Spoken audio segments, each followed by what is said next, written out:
Streetnews.it, eccoci qua, siamo con il responsabile casting per le selezioni di Miss Mondo Italia, il signor Salvatore Palladino. Buonasera. Ciao, buonasera a tutti, grazie per questa splendida intervista con uno splendido presentatore. Salvatore, allora, che cosa ci puoi raccontare di questa manifestazione? Come nasce e come si sviluppa? Diciamo che Miss Mondo è uno dei concorsi di bellezza più famosi al mondo, sono tantissimi anni che si svolge in tutti gli stati del mondo, quindi noi cerchiamo in Italia la ragazza che possa rappresentarci al meglio alle finali mondiali che ogni anno si svolgono in vari stati diversi.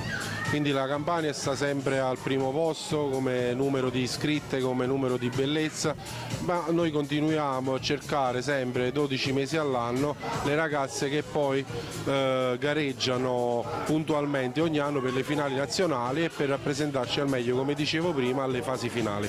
Quindi questa sera in questa tappa del napoletano abbiamo 10-12 bellezze che gareggeranno e si aggiudicheranno le fasce che poi vedremo alle fasi successive. Appunto, come possono fare le ragazze che vogliono entrare diciamo, in questo palcoscenico fatto di moda ma non solo? Sì, diciamo che i concorsi sono un'ottima vetrina per le ragazze che vogliono fare questo tipo di attività, di lavoro.